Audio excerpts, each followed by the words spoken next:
اس زمین کو میں اس وقت آپ کو دوں گا جب آپ مجھے میرے پیسے واپس دیں گے, ٹھیک ہے؟ اور آپ نے کہا کہ اب جو زمین میرے پاس آ گئی ہے اس میں میں فصل بوؤں گا اور جو کچھ ہے وہ نکلے گا وہ میرا ہو جائے گا, صحیح ہے؟ اور اب اس میں سے آپ جس کو آپ نے جس کی زمین ہے اس کو آپ کچھ حصہ دینا چاہتے ہیں, چوتھا حصہ, آدھا حصہ کچھ نہ دینا چاہتے ہیں, یہ بات پوچھ رہے ہیں. یعنی کچھ حصہ دے دیں گے تو پھر وہ جائز ہوگا کہ نہیں ہوگا؟ انشاءاللہ جائز ہے کہ نہیں, انشاءاللہ پوچھ لیتے ہیں ابھی مولانا سے. اور کوئی سوال ہے محترم نظام بھائی؟ دوسرا سوال یہ ہے کہ جیسے گھر بناتے ہیں نا ہم لوگ, تو اینٹا جیسے اینٹ کے لیے جو پیسہ پہلے دے دیتے ہیں نا چمنی والے کو, تو وہ کیا کرتے ہیں کہ بعد میں جو ہے نا تھوڑا کم ریٹ میں پیسہ کیا بولے وہ اینٹا دیتا ہے. اوکے, تو پھر تو یہ صحیح ہے یا نہیں؟ یعنی آپ نے اس کے ساتھ طے کر لیا کہ آپ اتنے پیسے میں آپ کو اتنی اینٹیں وہ دے گا مکان بنانے کے لیے, جیسے کہ 10,000 کے 1,000 اینٹا دے رہا ہے, ٹھیک ہے؟ ہم اگر 1 لاکھ روپے دے دیں گے تو 10,000 ہمارا اینٹا بن رہا ہے, ٹھیک ہے؟ لیکن اگر پہلے ہم دے دیتے ہیں نا سیزن سے پہلے, یعنی 6 مہینہ پہلے, سال بھر پہلے, یا 2 مہینہ پہلے, یا جتنا دن بھی پہلے, تو کیا کرتا ہے کہ وہ بعد میں جب اینٹا نکلے گا نا وہ بھٹی سے, تو وہ تھوڑا مطلب 8,000 کے دے گا یا مطلب کچھ کم ریٹ میں دے گا. اچھی بات ہے, پہلے پیسہ دینے کی وجہ سے. اوکے, اور اگر سیزن پہ لیں گے تو پھر سیم ریٹ میں لینا پڑے گا. ٹھیک, انشاءاللہ تعالیٰ بھی اس کا جواب آ جائے گا. بھائی بہت شکریہ آپ کا. جی مولانا, پہلا سوال یہ ہے کہ زمین جو میرے خیال نیپال میں یہ بہت زیادہ عام ہے, اور ہو سکتا ہے کہ انڈیا میں بھی ہو, مجھے نہیں پتا, لیکن یہ جو صاحب سے گفتگو سے لگ رہا تھا کہ ان کا تعلق نیپال سے, اور وہاں یہ اس طرح بہت زیادہ ہوتا ہے کہ مولانا آپ لائن پہ ہیں نا؟ بالکل بالکل صاحب, سن رہا ہوں. جی صاحب. جی, اب وہ یہ فرما رہے ہیں کہ انہوں نے نور اسلام میں ہی یہ بات سنی ہے اور جانتے ہیں کہ یہ حرام ہے, جائز نہیں ہے کہ آپ کسی کی زمین لیں اور اس کو پیسہ دیں, اور پیسہ دے کے اس زمین کو آپ کاشت کریں, اور جو کچھ کمائیں, جو کچھ اس فصل ہو وہ بھی آپ کی, اور زمین والا جب آپ کو پیسے دے گا واپس جس نے آپ سے, تو اس وقت پھر آپ اس کو زمین واپس دے دیں گے. کہتے ہیں وہ تو ہمیں پتہ چل گیا کہ جائز نہیں ہے, ناجائز ہے, لیکن اگر ہم نے زمین لے کے اس کو پیسے دیے اور اس زمین میں کاشت کی کچھ حصہ اس کو دے دیا, کچھ حصہ خود لے لیا, اس طرح یہ پیسے دینا یا قرض دینا جائز ہوگا یا نہیں؟ اس طرح سب سے پہلی بات ہے بھائی کہ لوگوں کے آپس میں جو ہے لین دین کی ضرورت پیش آتی ہے, اور اس ضرورت کے موقع پر جو ہے قرض لینے کا بھی کوئی شخص محتاج بن سکتا ہے, اور اس قرض کے ثبوت کے طور پہ کوئی چیز رہن کے طور پہ رکھتا ہے, جیسے کچھ لوگ گولڈ جو ہے وہ رہن کے طور پہ رکھتے ہیں, یا پھر زمین کا کچھ حصہ جو ہے پلاٹ یا پھر اس کے کاغذات جو ہے وہ رہن کے طور پہ رکھتے ہیں. تو عام طور پر بھائی زمین تو رہن کے طور پہ رکھنے کی ضرورت نہیں ہے, کسی کے حوالے کرنے کی ضرورت نہیں ہے, صرف اس کے جو کاغذ ڈاکومنٹس وغیرہ جو ہوتے ہیں ملکیت کے, وہ اگر آپ رکھ دیں تو پھر وہی جو ہے کافی ہوگا, تاکہ جو ہے وہ شخص اگر آپ نے قرض واپس نہیں کیا تو پھر ان کاغذات کو جو ہے عدالت میں لے جا کر آپ سے اپنے قرض واپس لینے کا مطالبہ کرے, قانونی کارروائی کرے, تو یہ کافی ہوگا. تو آپ جو ہے زمین اس کے حوالے کرنا ضروری نہیں ہے, زمین جو ہے وہ آپ کی ملکیت ہے, آپ کے نام پہ رہے گی, آپ کے اختیار میں رہے گی, لیکن صرف اس کے ڈاکومنٹس اس کے نام پہ رہیں گے, یعنی اس کے پاس رہیں گے. جی ہاں, اس کی ملکیت وہ زمین نہیں بنے گی. اب یہ تو ہو گئی پہلی بات. اب دوسری بات جو ہے رہن کے لین دین کے سلسلے میں قرآن مجید سورۃ البقرہ آیت 283 میں جو ہے فریحان مقبوضہ, کہ اللہ تعالیٰ نے اجازت دی ہے کہ قرض خواہ جو قرض دیتا ہے اور جو مقروض ہے دونوں کے آپس میں جو ہے ثبوت کے طور پر کوئی رہن کے طور پہ چیز رکھی جاتی ہے, تو اس بات کی اجازت ہے. یہ ہو گئی دوسری بات. اب تیسری بات سے بھائی یہ ہے کہ اگر کوئی شخص جو ہے کسی کو قرض دیتا ہے اور ثبوت کے طور پہ کوئی رہن کی چیز اپنے پاس رکھ لیتا ہے, اس کا مطلب یہ نہیں ہوتا کہ اس میں وہ تصرف کر سکتا ہے, الا یہ کہ جو چیز اس کے پاس رکھی جا رہی ہے وہ چیز جو ہے خراب ہونے کا یا پھر فوت ہونے کا ڈر ہے, جیسے یعنی کوئی بکری وغیرہ ہے, جانور ہے مثال کے طور پہ, ان کو رکھا ہوا ہے تو پھر وہ ان کو چارہ دے گا, ان کے دودھ وغیرہ سے استفادہ کرے گا, یہ مجبوری کی حالت ہے. ورنہ جو کھیت وغیرہ ہے تو اس میں کوئی بالکل جو ہے اس بات کی اجازت نہیں کہ وہ اس کھیت میں جو ہے کھیتی کر کے استفادہ کرے. اس کو علماء نے سود کے طور پہ شمار کیا ہے, جیسا کہ امام ابن قدامہ المغنی میں اور دیگر علماء جو ہے فقہی کتابوں میں تفصیل پیش کرتے ہیں کہ یہ سود کی ایک شکل ہے. لیکن اگر اس میں اگر دو صورتیں نکالی جا سکتی ہیں. پہلی صورت اس سلسلے میں یہ ہے کہ جو صاحب آپ کے کھیت میں کھیتی کر رہے ہیں وہ یہ کہیں کہ بھی اس کھیت میں کو میں استعمال کروں گا لیکن اس سے جتنی بھی آمدنی آئے گی اس سے میں قرض سے مائنس کروں گا, گھٹاؤں گا, تو اس میں قرض کم کر دوں گا, یعنی جتنا لینا تھا مجھے واپس اس میں سے جو ہے جتنی آمدنی مجھے کھیت سے ہوئی ہے تو اتنی آمدنی قرض میں سے جو کم ہو جائے گی. اگر اس بات پہ آپس میں رضامندی ہوتی ہے تو کوئی حرج نہیں ہے. یا یہ کہ جس طرح لوگ عام طور سے جو ہے کھیتی کے سلسلے میں سے بھائی جو قرض دار قرض خواہ کے آپس میں نہیں بلکہ دو اجنبی لوگ جن کے آپس میں قرض کا لین دین نہیں ہے تو آپس میں جو ہے یہ بات طے کر لیتے کھیت میرا اور محنت تمہاری اور آپس میں ہم لوگ جو ہے آدھا آدھا حصہ تقسیم کر لیں گے جتنا بھی جتنی رضامندی ہوگی. اگر اس بنیاد پہ یعنی قرض کی بنیاد پہ نہیں بلکہ محنت کی بنیاد پہ کہ زمین میری محنت تمہاری تو اس بنیاد پہ اگر آپسی رضامندی سے اس طرح ہوتا ہے تو اس کی اجازت ہے. ورنہ قرض چونکہ جو مرہونہ زمین جو گروی رکھی ہوئی ہے چونکہ اس کے کاغذات جو ہیں وہ قرض خواہ کے اختیار میں ہیں, جس نے قرض دیا وہ جو ہے منمانی کر کے اس سے استفادہ کرنا چاہے اس میں سے کچھ جو ہے اس کو سامنے والے کو خوش کرنے کے لیے دے دے تو پھر جو کچھ وہ لے رہا ہے وہ سود کے طور پہ شمار ہوگا. لیکن اس سے بہتر جو ہم نے راستہ بتایا کہ دونوں کے آپس میں رضامندی ہو کہ کھیت تمہارا محنت میری اور ہم دونوں آپس میں پارٹنر بن کے اس میں کھیتی کریں گے تو اس میں جو حصہ آپس میں رضامندی ہوگی تقسیم کر لیں گے. تو یہ طریقہ اگر اپنایا جاتا ہے اس میں کوئی حرج نہیں ہے. جس سے بھائی جزاک اللہ خیرن. تو ان کا جو بنیادی سوال تھا یہ تجویز تو آپ کی طرف سے ماشاءاللہ بہت اچھی تجویز ہے لیکن جو بنیادی ان کا سوال تھا کہ اگر وہ اس طرح کرتے ہیں کہ زمین لے لی پیسے دے دیے اور زمین میں کاشت کی اس کو کچھ حصہ دیا باقی اپنے پاس سے لے لیا یہ حرام ہے, یہ جائز نہیں ہے. جی جی صاحب بھائی جزاک اللہ خیرن. اور دوسرا سوال تھا محترم نظام الدین صاحب کا کہ گھر بنانے کا ارادہ ہے, بھٹے والے سے یہ طے ہوا کہ ہمیں فلاں تاریخ کو یا فلاں مہینے میں ہم آج سے 4 مہینے 5 مہینے کے بعد ہم گھر بنانا چاہتے ہیں اور اس وقت ہمیں اتنی اینٹیں چاہیے. وہ کہتا ہے کہ وہ سیزن کا دور جب میرا بھٹا جب تیار ہو جائے گا اینٹیں پک جائیں گی تو وہ سیزن کا دور کہلاتا ہے یا سیزن کہلاتا ہے. سیزن کے وقت میرے ریٹ یہ ہوتا ہے, اگر آپ مجھے ابھی پیسے دے دیں پیشگی پیسے دے دیں تو میں وہ ریٹ کم کر دوں گا. یہ جو ریٹ کم کرنا پیشگی پیسے لے کر یہ جائز ہے یا نہیں؟ جس سب اس سلسلے میں جو تعلیم ہمیں ملتی ہے اللہ تعالیٰ نے قرآن مجید سورۃ النساء کے اندر جو واضح کیا ہے کہ آپس میں ایک دوسرے کا مال مت کھاؤ الا کہ آپسی رضامندی ہو. تو آپسی رضامندی کی بنیاد پہ جو ہے تجارت کے اندر قیمت کا بڑھانا گھٹانا اور اس کے بعد جو ہے آپ اگر ایڈوانس میں جو ہے رقم دے دیتے ہیں اور جو سامان تیار ہوتا ہے وہ تاخیر سے آپ کو ملتا ہے اور آپ نے چونکہ پہلے ہی رقم دے دی ہے اور اسی لیے جو ہے رقم پہلے دینے کی وجہ سے جو ہے آپ کو وہ قیمت کم کر کے دیتا ہے, آپسی رضامندی کی بنیاد پہ کام ہوتی ہے, اس طرح کا کام ہوتا ہے, اس میں کوئی حرج نہیں, اس طرح آپ کر سکتے ہیں. تو یعنی اس میں اسلامی تعلیمات سے ٹکراؤ کا اس کی خلاف ورزی کا کوئی معاملہ چونکہ نہیں پیش آتا, بالکل آپ یہ کام کر سکتے ہیں. جسے جزاک اللہ خیرن. اب ہم اگلی کال لیتے ہیں. السلام علیکم. السلام علیکم. وعلیکم السلام ورحمۃ اللہ. جی کیا نام ہے؟ جی میں ذرا اپنا نام نہیں بتانا چاہوں گا, تھوڑا معاملہ سینسیٹیو ہے. جی فرمائیے کیا سوال ہے؟ میرے گھرنے والے کی ابھی کچھ عرصہ پہلے طلاق ہوئی ہے. اوکے. طلاق خلوت سے پہلے ہوئی تھی. اب طلاق یہیں پہ ہوئی ہے قطر میں. تو جو قاضی نے فیصلہ دیا کہ طلاق بینونہ صغریٰ ہوئی ہے اور فیصلے کے اندر کچھ مہر وغیرہ کا ذکر نہیں ہے کہ مہر آدھا پے کرنا پڑے گا یا پورا پے کرنا پڑے گا. تو میں کلیریفیکیشن چاہ رہا تھا کہ شریعت میں اس کی کیا وہ ہے گنجائش, کس طریقے سے اس معاملے کو آگے چلانا چاہیے, اور وہ لڑکی والوں کا تو کوئی تقاضا نہیں ہے. نہیں تو اب جو طلاق دخول سے قبل ہو گئی ہے اور قاضی صاحب نے فیصلہ بھی دے دیا کہ طلاق ہو گئی لیکن یہ بینونہ صغریٰ ہے, اب آپ کے لیے بینونہ صغریٰ مسئلہ بنا ہوا ہے یا اور کوئی مسئلہ ہے؟ یہی مسئلہ ہے کہ بینونہ صغریٰ کا مطلب کیا ہوتا ہے. ہاں اس کا مطلب کیا ہے انشاءاللہ ابھی جواب آ جائے گا. جی اور کوئی سوال ہے محترم؟ بہت شکریہ آپ کا, ابھی جواب آئے گا. جی مولانا بینونہ صغریٰ کے بارے میں پوچھنا چاہ رہے ہیں کہ یہ کیا چیز ہوتی ہے؟ جی صاحب بھائی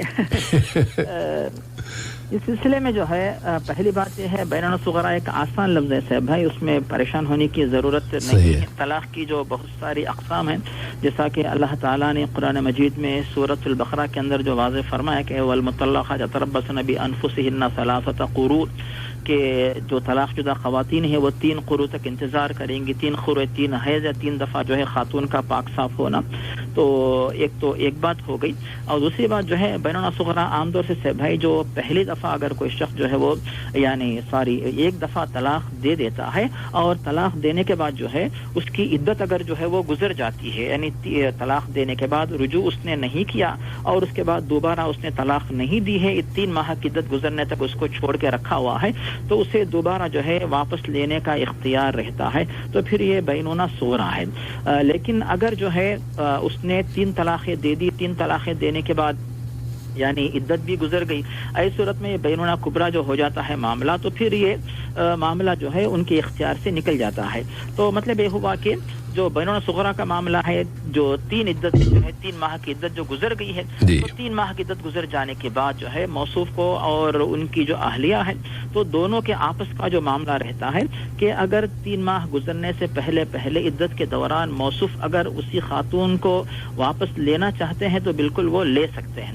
عدت اگر گزر چکی ہے تو پھر موصوف کے اوپر یہ ذمہ داری ہوتی ہے اگر دوبارہ اس خاتون کو اپنی نکاح میں لینا چاہیں تو کہ دوبارہ جو ہے وہ نیا نکاح کریں اور جس خاتون کو طلاق دی ہے وہ خاتون جو ہے ان کے ساتھ دوبارہ رہنے کے لیے رضامندی کا اظہار کرے, وہ راضی ہو, پھر نیا مہر دے, تب جو ہے وہ دوبارہ اس خاتون کو اپنی نکاح میں لے سکتے ہیں. تو اب جو ہوا ہے معاملہ, عدت چونکہ گزر چکی ہے, بینونا صغرا یعنی چھوٹی جدائی اس معنی میں ہے کہ دوبارہ ان کے پاس جو ہے نکاح کر کے واپس لے آنے کا اختیار رہتا ہے. تو اس اعتبار سے اس کو جو ہے بینونا صغرا کہا جاتا ہے. اب سے ان کے آپس میں جو ہے یعنی انہوں نے مباشرت کا معاملہ پیش آیا نہیں پیش آیا, تو پھر ایک سوال تو موصوف کیا بتا اس میں تو یہ بتا دیا انہوں نے کہ دخول سے قبل ہی انہوں نے طلاق دے دی تھی,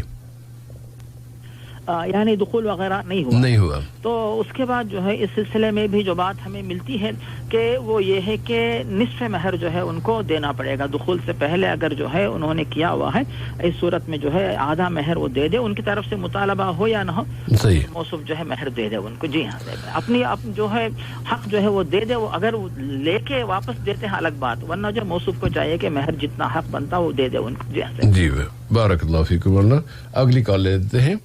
السلام علیکم. جی وعلیکم السلام. شاہد بھائی میں محمد فیروز علی. جی فیروز بھائی.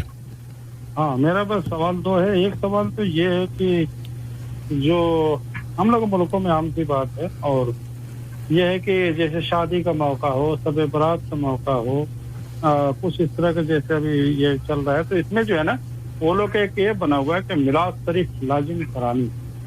تو میلاد شریف میں یہ ہوتا ہے کہ ایک مولانا 2-3 مولانا تقریریں کرتے لوگ سنتے ہیں, اس کے بعد آتے ہوتے کھانا کھلانا پلانا یہ جو ہوتا ہے میلاد کو مطلب لازمی کر دی. یہ لازمی ہے, یہ کرانا ہی ہے, اس کو میلاد شریف کہا جاتا ہے. تو میں بس اسی کا وضاحت چاہتا ہوں کہ یہ جائز ہے یا یہ کس موقع پر, یعنی شادی کے موقع پر یا پھر دوسرا آپ نے بتایا تھا شب برات, اور اس کے علاوہ کون سا, یا کوئی وفات ہو گیا اچھا تو پھر کھانا پینا کھلاتے ہیں, تو پھر اس میں بھی میلاد کراتے ثواب کے اس کے. اس میں مولوی صاحب آواز کرتے ہیں, تقریریں کرتے ہیں اور پھر بعد میں کھانا کھاتے ہیں. ہاں جی, ایک مولانا صاحب ہو یا 2-3 بیٹھتے ہیں اور باقاعدہ اسٹیج سجتی ہے, بہت سارے لوگ سنتے ہیں جو دعوت کھانے آئے ہیں سارے سنتے ہیں اور بھی لوگ آ کے سنتے ہیں. اچھی بات. اور پھر اس کے بعد سے وہ کھانا کھلایا جاتا ہے. یہ عقیقہ کے دور میں بھی ہے, ہر جگہ یہ لوگ میلاد, جب بھی کوئی موقع مل گیا بس کھانا کھانا ہے تو اس لیے میلاد کرا دو تو کھانا بھی مل جائے گا, اس سے فائدہ ہوتا ہے, اس سے برکت آتی ہے. اچھی بات ہے. اس حوالے سے دوسرا یہ ہے کہ زیبر کہ جیسے مان لو کہ 4 امام ہیں تو احساب کر رہے تھے کہ نہیں اس میں سے ایک امام کو لازم پکڑ کے چلنا ہے, اس کو فالو کرنا ہے, نہیں تو آپ گمراہ ہیں, آپ صحیح راستے پہ نہیں ہیں.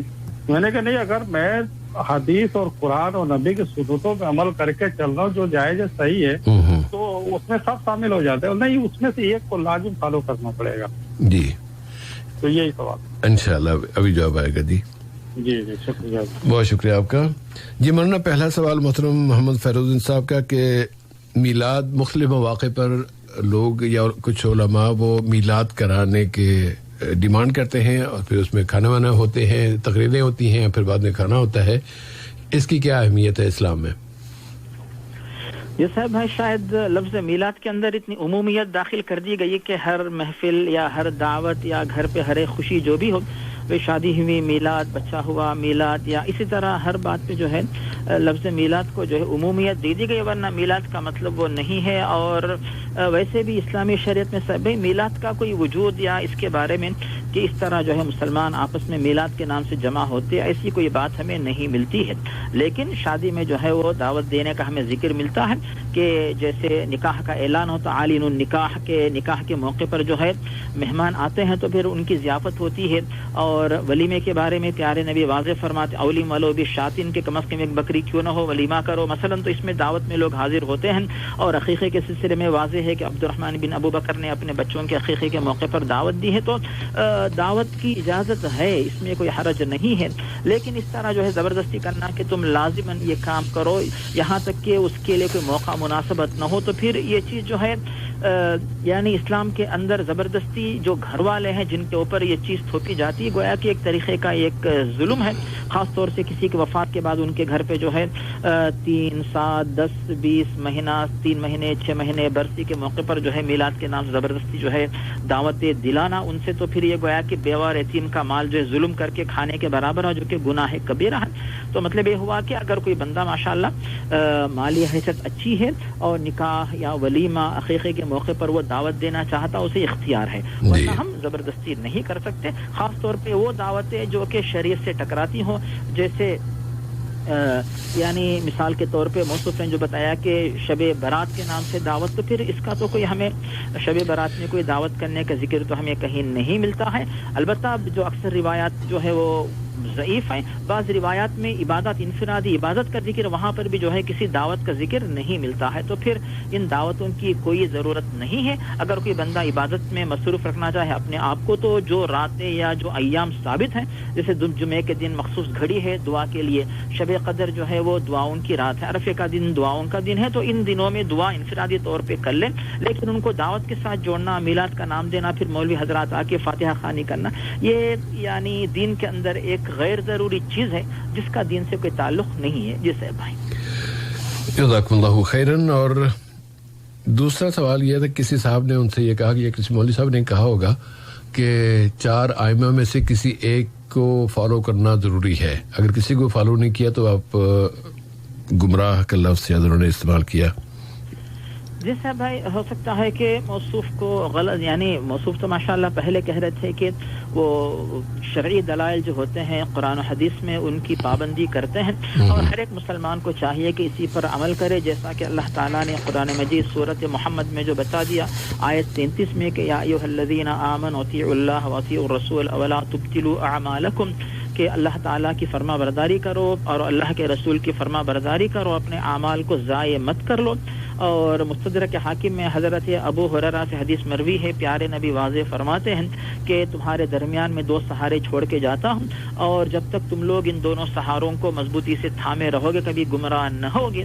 تو ایک تو ہے اللہ تعالیٰ کی کتاب، دوسرے نمبر پر میرا طریقہ، میری شریعت یعنی سنت آپ نے فرمایا تو میرا طریقہ، تو یہ دونوں ہمارے لیے سہارا ہیں۔ اس کے بعد جو ہے علماء کی اجتہادات ہیں۔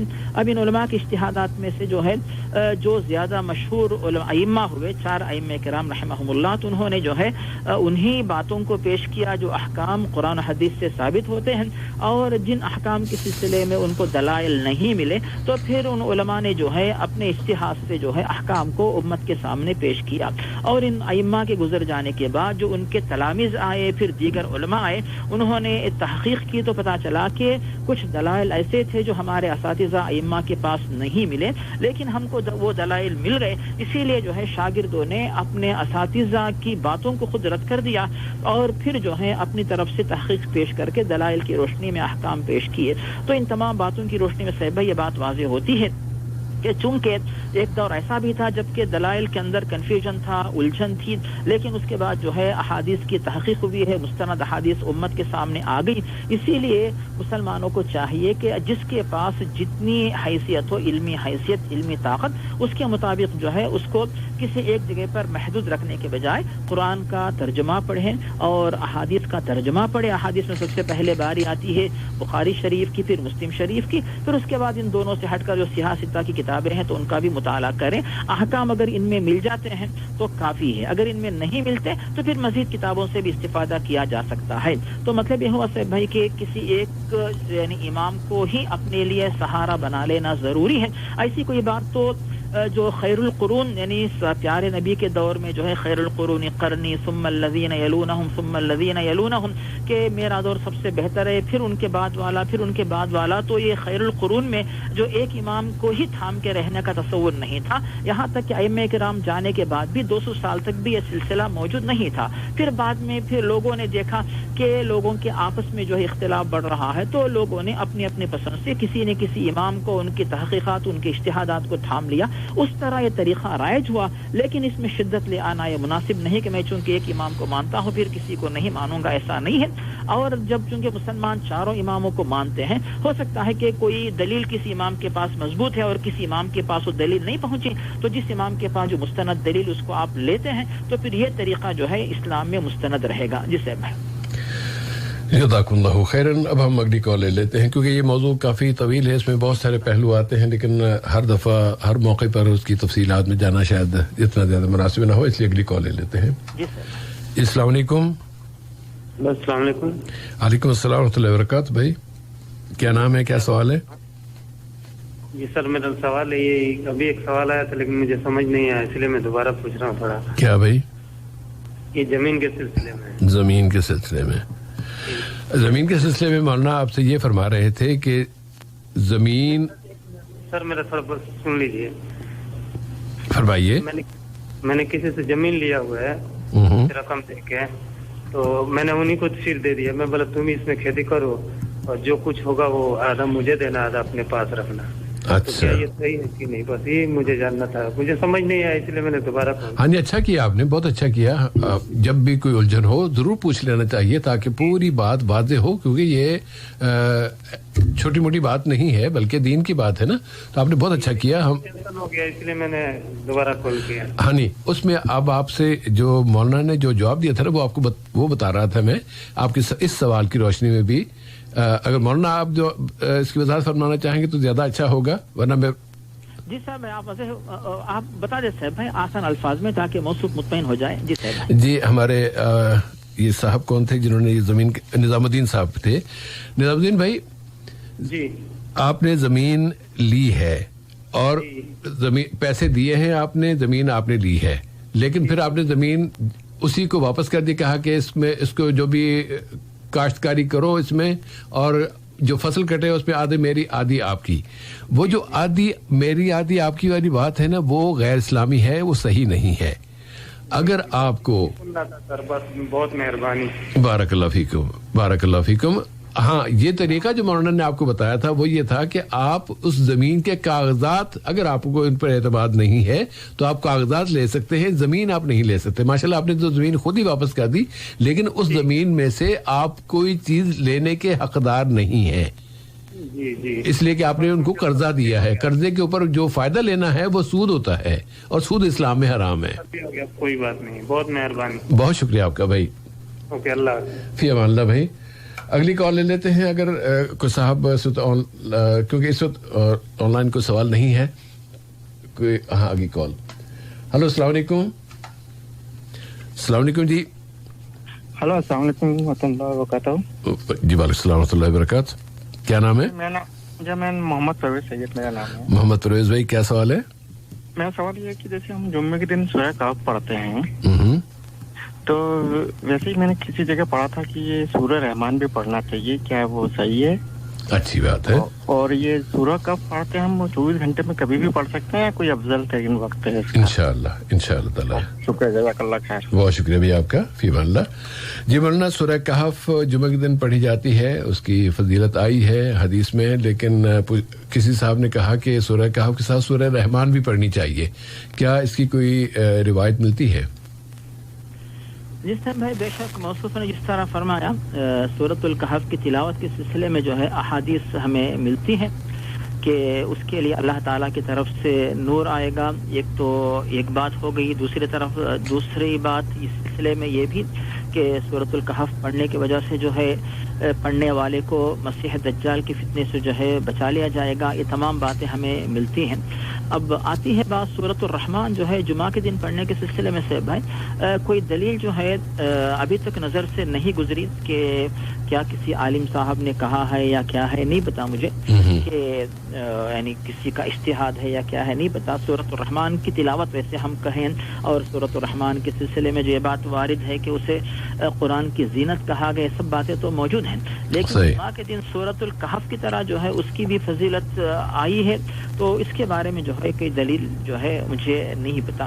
اسی لیے جو عام آپ کا جو طریقہ ہے جو سورۃ الکہف کی تلاوت آپ کرتے ہیں تو اس کی آپ پابندی کریں یہ بڑی اچھی بات ہے. لیکن سورۃ الرحمن کے بارے میں جیسے سب ایک مسلمان جو ہے جیسے جمعہ کے دن زیادہ وقت نکالتا ہے کیونکہ چھٹی ہوتی ہے اور دوسرے کاموں کے ساتھ ساتھ جو ہے جیسے کپڑوں کی صفائی کرنا دوسرے کام جو ہے وہ بھی ہو جاتے ہیں. اب فارغ بیٹھا ہوا ہے ڈیوٹی نہیں ہے باہر کچھ کام نہیں ہے خاص طور پہ لاک ڈاؤن کی حالت میں دوسروں سے ملاقات کا موقع نہیں ملتا ہے تو بہت ساری صورتوں کی جو ہے وہ تلاوت جو ہے وہ عام طور سے کرتے ہیں تو اسی کے ساتھ ساتھ اگر آپ جو ہے سورۃ الرحمن کو بھی اس معنی میں شامل کر لیتے ہیں وہ بھی آ گئی صورت تو کوئی حرج نہیں. لیکن جس طرح سورۃ الکہف کی جو خصوصیت ہے اسی طرح سورۃ الرحمن کو بھی جو ہے اسی خصوصیت کے ساتھ جو ہے آپ سمجھ کر کہ اس کی فضیلت بھی وارد ہے تو جہاں تک میری معلومات ہے کہ کوئی دلیل اس سلسلے میں ہمیں اس کی تخصیص کے سلسلے میں کوئی دلیل نہیں ملتی ہے. جسے بھائی جزاک اللہ خیرن. اب اگلی کال لیتے ہیں. السلام علیکم. ہیلو جی السلام علیکم. وعلیکم السلام ورحمۃ اللہ وبرکاتہ. مولانا صاحب کو بھی میرا سلام. یہ بچوں کا شور ذرا دور ہو سکتا ہے؟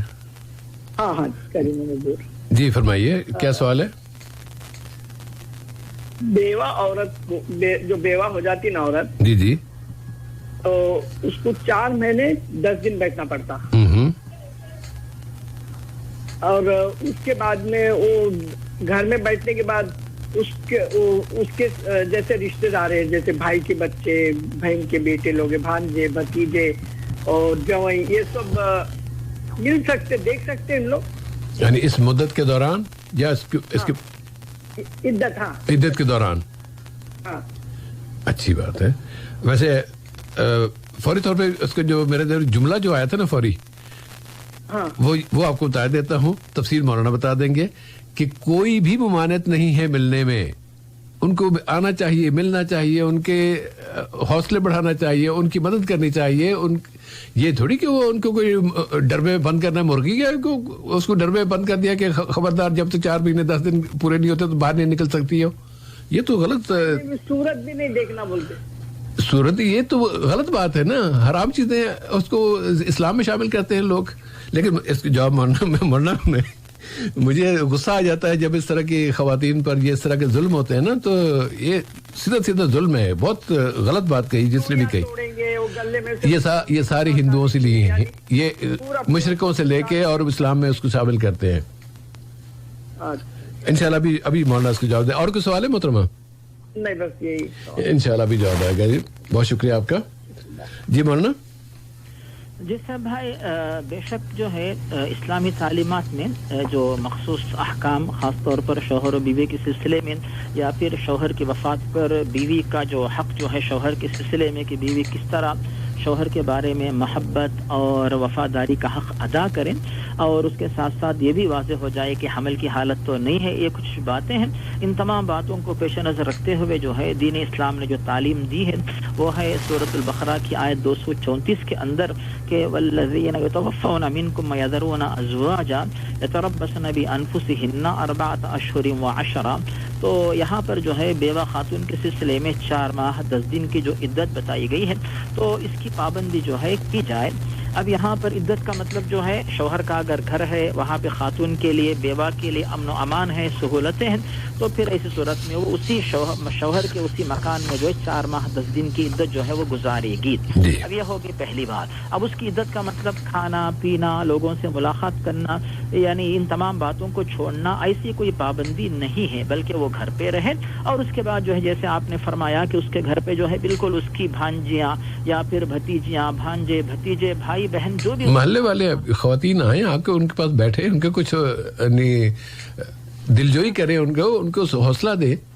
جی صاحب بھائی تو ویسے صاحب اگر خاتون کو اس طرح ایک قید خانے کی طرح نعوذ باللہ الگ تھلگ کر دیا جائے تو گویا کہ ایک تو شوہر کی جدائی کا غم ہے، پھر اس کے بعد جو ہے تنہائی کا غم تو اور بھی زیادہ بڑا ہو جاتا ہے، اور خاتون بھی پھر نفسیاتی طور پر جو ہے وہ بیمار ہو جائے گی. گویا جو لوگ اس کو اس طرح جو ہے بند کر کے رکھتے ہیں وہ پھر گناہ کرنے والے ظالم ہو جائیں گے. تو ایسی کوئی پابندی اسلامی تعلیمات میں نہیں ہے. جو بات ہے پابندی ہے وہ یہی ہے کہ وہ دوسرا نکاح نہیں کر سکتی، بس یہ بات یہاں بتائی گئی ہے. اور زیب و زینت نہ کرے، یعنی خوبصورت کپڑے پہننا، زیور پہننا، ایسا کوئی طریقہ نہ اپنا، خوشبو وغیرہ نہ لگائے، ان باتوں کا خیال رکھے بس. اس کے علاوہ بالکل جو ہے جیسے آپ نے شروع میں ہی بتا دیا کہ آنے دے خوب ان کے رشتہ دار، گھر والے جو بھی آ کے ان کے ساتھ بیٹھے، یہاں تک کہ 4 دن ان کو جو ہے 4 دن کی طرح گزر جائیں آرام سے. جو عدت کی جو مدت بوجھ کی طرح لگتی ہے خواتین کو، اگر اس میں ان کی مدد بھی کرتے ہیں لوگ آ کر تو جو ہے یعنی لوگوں سے مراد ان کے جو رشتہ دار ہیں، جو گھر کی خواتین وغیرہ، بھانجیاں، بھتیجیاں، بھانجے، بھتی جو بھی بھائی بہن جو بھی ہیں، تو یہ جو ہے گویا کہ ثواب کمانے کا کام ہے کہ خاتون کے اوپر سے جیسے حدیث کے اندر جو الفاظ ہمیں ملتے ہیں حضرت عبداللہ بن عمر سے، ابو ہریرہ سے، اگر کوئی مسلمان جو ہے دوسرے مسلمان کے غم کو کم کرتا ہے تو اللہ تعالیٰ بھی جو ہے آپ کے غم کو جو ہے کم کر دیتا ہے، دنیا میں بھی اور آخرت میں بھی. تو اس کے غم کو دور کرنے کا طریقہ آپ اگر اپنا رہے ہو تو اللہ تعالیٰ بھی آپ کے سلسلے میں یہی مدد کا، اسی مہربانی کا انتظام کرے گا. تو بالکل جو ہے ان سے ملاقاتیں ہو سکتی ہیں، باتیں ہو سکتی ہیں، ان کی دل بہلائی ہو سکتی. اس میں خاتون بھی ہنس کے مسکرا کے بات کر سکتی ہے، گھر میں ہر قسم کی جو ہے یعنی لذیذ چیزیں وہ کھا سکتی ہیں. انشاءاللہ اس میں کوئی حرج نہیں ہے. جسے بھائی جزاک اللہ خیرا. ورنہ ویسے کالز تو اور بھی آ رہی ہیں لیکن ایس ایم ایس کے سوال بھی کافی زیادہ پھر منتظر رہتے ہیں، تو پھر ایس ایم ایس کی طرف آ جاتے ہیں. کالز کا سلسلہ روک لیتے ہیں اس لیے کہ ٹائم کم ہی رہ گیا ہمارے پاس. جی سر بھائی سوال ہے 20 نمبر سے، جو فون کا آخری نمبر 20 ہے، اس میں وہاں سوال ہے کیا استغفار کی وجہ سے گناہ معاف کیے جاتے ہیں یا نیکی کرنے سے بھی گناہ معاف ہو سکتے ہیں؟ جی صاحب اس کا آسان طریقہ بلکہ اس کا ملخص ہم اس طرح پیش کر سکتے ہیں کہ پہلی بات جو ہے ہمیں اور آپ کو چاہیے کہ نیک اعمال کی پابندی کرتے رہیں اور حتی الامکان اپنے آپ کو گناہوں سے بچا کے رکھیں.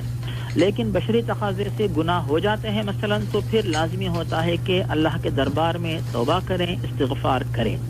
اور جو چھوٹے چھوٹے گناہ ہوتے ہیں تو ان گناہوں کی جو بخشش ہوتی ہے وہ توبہ سے بھی ہوتی ہے اور نیک اعمال سے بھی ہوتی ہے. اور چوتھے نمبر پر بات یہ ہے کہ بڑے گناہوں کی جو بخشش ہے اس کے لیے توبہ لازمی ہے. اور پانچویں بات یہ ہے اگر گناہ جو ہے بندوں کے حقوق سے تعلق رکھتا ہے تو پھر جن بندوں کی جو حق تلفی ہوئی ہے ان سے بھی معافی مانگنا ضروری ہے، پھر اللہ تعالیٰ سے بھی معافی مانگنا ضروری ہے. اور چھٹے نمبر پر بات یہ ہے اگر گناہ کا تعلق صرف اللہ کے حقوق سے ہے تو پھر اللہ تعالیٰ سے ہی مغفرت طلب کرنا کافی ہوگا. اب آتی ہے بات سے بھائی جو شروع میں ہم نے کہہ دیا کہ گناہوں کی بخشش کے لیے جو ہے اللہ تعالیٰ کے دربار میں توبہ کرنا یہ لازمی ہے، تو پھر اس کا ذکر ہمیں سورۃ التحریم کے اندر ملتا ہے کہ یا ایھا الذین آمنوا توبوا الی اللہ توبۃ نصوحا، سچی توبہ کرنے سے گناہوں کی بخشش بھی ہو جائے گی اور جنت میں داخلہ بھی ہوگا. اور صحیح مسلم میں ابو ذر غفاری سے حدیث جو مروی حدیث قدسی ہے، پیارے نبی واضح فرماتے ہیں اللہ تعالیٰ اعلان کرتا ہے کہ اے میرے بندو تم لوگ صبح و شام گناہ کرتے رہتے ہو اور اللہ تعالیٰ جو ہے گناہوں کو معاف کرتا رہتا ہے، تم لوگ اللہ تعالیٰ سے بخشش طلب کرتے رہو اور اللہ تعالیٰ تمہارے گناہوں کو معاف کرتا رہے گا. اس سے معلوم ہوتا ہے کہ کثرت سے توبہ کریں، استغفار کریں. اب سے بھائی جیسے موصوف نے ایک لفظ استعمال کیا کہ کیا نیکیوں کی وجہ سے بھی جو ہے گناہ معاف ہوتے ہیں، تو اس کے سلسلے میں صاحب بھائی کے صراحت کے ساتھ جو ہے اللہ تعالیٰ نے بھی، پیارے نبی نے بھی جو ہے واضح کر دیا کہ ہاں نیک اعمال کی وجہ سے بھی جو ہے گناہ معاف ہوتے ہیں. لیکن ہم ان نیک اعمال سے گناہ معاف ہونے کے دلائل پڑھنے کے بجائے صرف ان کا یعنی پڑھنے کا مطلب پوری روایت دلائل سنانے کے بجائے ہم صرف جو ہے دلائل کا ملخص پیش کریں گے کہ ان میں سورہ ہود کے اندر جو ہے وارد ہے کہ نیکیاں برائیوں کو مٹا دیتی ہیں. تو یہ ہمیں آیت ملتی ہے. صحیح مسلم میں ابو ہریرہ حدیث مروی ہے، پیارے نبی واضح فرماتے ہیں کہ جب کوئی مسلمان وضو کرتا ہے تو وضو کی وجہ سے جو ہے اس کے جسم کے جو اعضاء ہیں، وضو کے اعضاء، ان اعضاء کے جتنے بھی گناہ ہوتے ہیں، چہرے کے گناہ، آنکھوں کے گناہ، کانوں کے گناہ اور ہاتھوں کے گناہ، پیروں کے گناہ، یہ جو ہے معاف ہو جاتے ہیں. اسی طرح بخاری مسلم میں ابو ہریرہ حدیث مروی ہے، پیارے نبی واضح فرماتے ہیں کہ تمہارے گھر کے سامنے اگر نہر ہے اس میں اگر تم 5 دفعہ نہاتے ہو تو کیا تمہارے جسم پر میل بچے گا؟ تو نہیں بچے گا. اسی طرح جو ہے 5 نمازوں کی وجہ سے تمہارے گناہ جو ہے وہ معاف ہو جاتے ہیں. اسی طرح صحیح مسلم میں حضرت ابو ہریرہ سے حدیث مروی ہے, پیارے نبی واضح فرماتے ہیں ہر دن کی 5 نمازیں اور پھر جمعہ کی نماز, رمضان کا مہینہ, تو ان کی وجہ سے جو ہے تمہارے گناہ معاف ہو جاتے ہیں بشرطے کہ تم کبیرہ گناہوں سے اپنے آپ کو بچا کے رکھو. اسی طرح بخاری مسلم میں ابو ہریرہ سے حدیث مروی ہے, پیارے نبی واضح فرماتے ہیں کہ اگر کوئی بندہ حج صحیح طریقے سے ادا کر کے واپس آتا ہے تو پھر اس کے گناہ بھی جو ہے وہ معاف ہو جاتے ہیں. تو صاحب بھائی یہ تو ہوئی عبادات, لیکن اب حقوق العباد سے تعلق رکھنے والے کاموں کے سلسلے میں بھی جو ہے یعنی عبادات سے مراد جو نماز, روزہ وغیرہ, تو البندوں کے حقوق یا بندوں کے ساتھ بھلائی کرنے سے بھی جو ہے گناہ معاف ہوتے ہیں. جیسا کہ بخاری اور مسلم میں ابو ہریرہ سے حدیث مروی ہے, پیارے نبی واضح فرماتے ہیں ایک خاتون جو کہ برا کام کرنے والی تھی لیکن اس نے پیاسے کتے کو پانی پلایا تو اللہ تعالیٰ نے اس کے گناہوں کو جو ہے معاف کر دیا. اب اس کے بعد ایک اور مثال جو ہمیں حقوق اللباس سے تعلق رکھنے والی ملتی ہے, یہ حدیث جو حضرت حذیفہ, حضرت ابو ہریرہ, ابو مسعود انصاری, ان تمام صحابہ سے بخاری اور مسلم میں مروی ہے. تو وہ ابو حذیفہ فرماتے ہیں جو مسلم کی حدیث ہے کہ ایک جو کئی بندے جو اللہ تعالیٰ, ہر بندہ جو کہ وفات کے بعد اللہ تعالیٰ کے پاس پیش کیا جاتا ہے, تو پیارے نبی جو ہے ایک بندے کے برزخ کا واقعہ پیش فرماتے ہیں کہ ایک ایسا بندہ جسے اللہ تعالیٰ کے دربار میں پیش کیا گیا تو اس بندے سے اللہ تعالیٰ نے سوال کیا کہ اللہ تعالیٰ نے تم کو مال سے, دولت سے نوازا, تم نے کون سا نیک کام کیا؟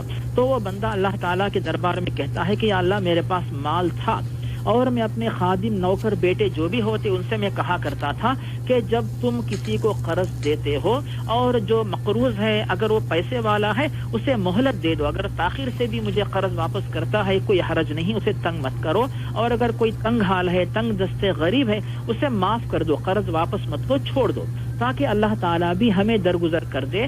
تو اللہ تعالیٰ کے سامنے اس بندے نے اس طرح بات پیش کی تو اللہ تعالیٰ اس سے کہتا ہے کہ جس طرح تو نے میرے بندوں کو درگزر کیا میں بھی تم کو درگزر کرتا ہوں, معاف کر دیتا ہوں. تو اس طرح سے بھائی نیک اعمال بھی ایسے ہوتے ہیں جن کے ذریعے جو ہے اللہ رب العالمین بندوں کے گناہوں کو معاف کرنے کی امید جو ہے وہ کی جا سکتی ہے. اسی طرح سبحان اللہ, الحمدللہ, لا الہ الا اللہ, جو اور اللہ اکبر, جو تسبیحات ہیں نمازوں کے بعد جو تسبیحات ہم پڑھتے ہیں ان کے بارے میں بھی جو ہے یہ بات بتائی جاتی ہے کہ نماز کے بعد 33 بار سبحان اللہ, 33 بار الحمدللہ, 33 بار اللہ اکبر, پھر اس کے بعد جو کلمہ پڑھتے ہیں لا الہ الا اللہ وحدہ لا شریک لہ لہ الملک ولہ الحمد وہو علی کل شیء قدیر, یہ جو تسبیحات پڑھنے کی وجہ سے بھی جو ہے اللہ تعالیٰ اس بندے کے گناہوں کو معاف کرتا ہے.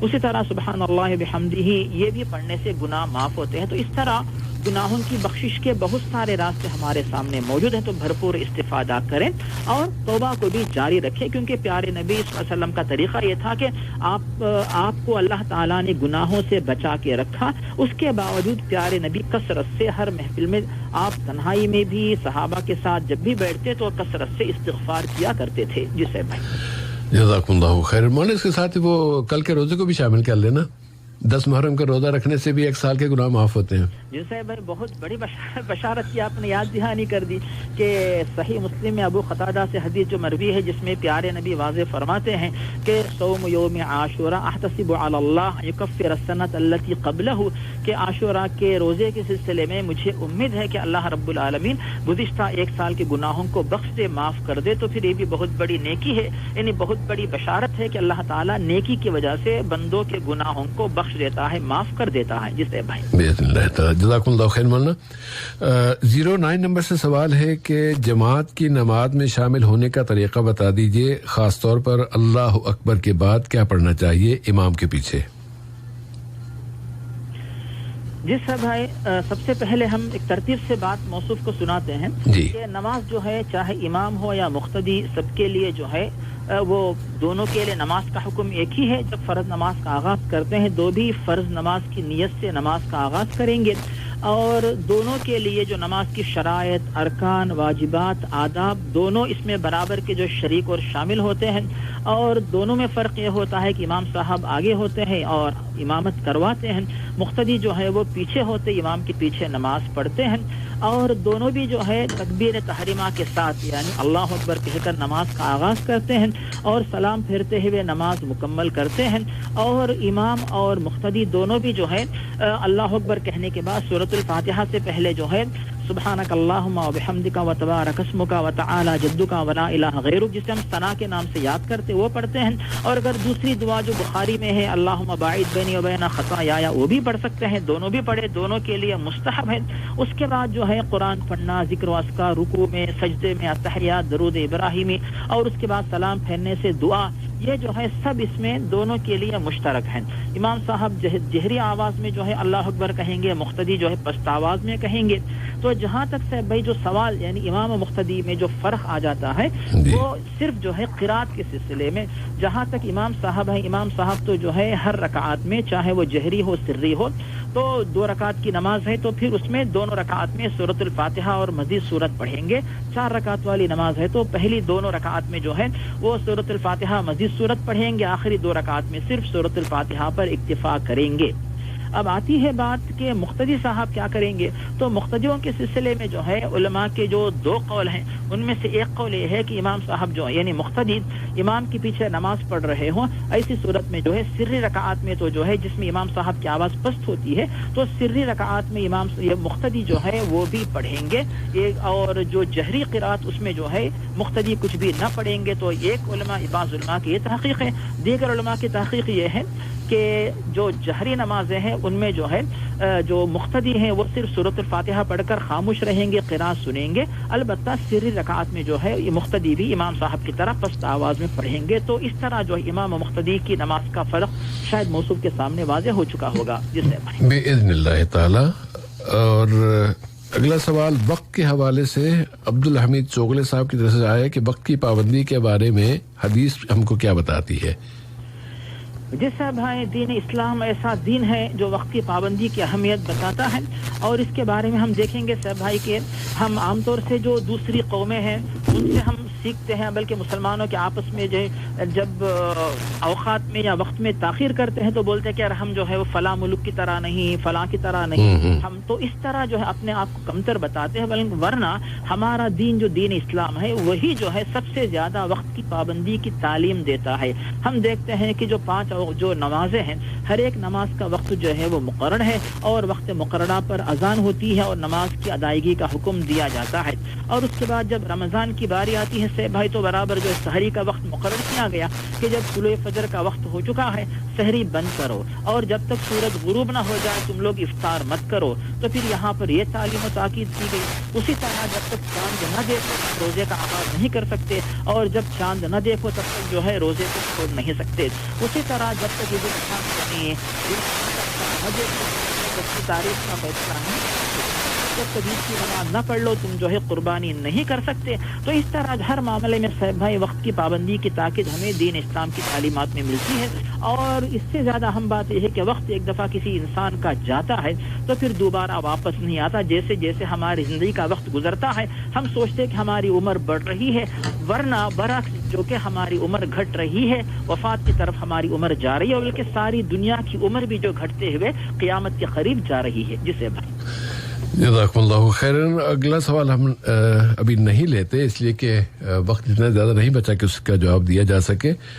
وقت کے حوالے سے ہی عام طور پہ یہ کہا جاتا ہے کہ ٹائم از گولڈ, لیکن گولڈ کے بدلے میں کسی سے ایک لمحہ بھی نہیں لیا جا سکتا, اس لیے یہ مقولہ غلط ہو جاتا ہے. ٹائم وقت یہ زندگی ہے. یہ صحیح بات ہے آپ کی صاحب بھائی. جی ہاں بہت بہترین بات ہے صاحب بھائی. جی ہاں جزاکم اللہ خیر مولانا.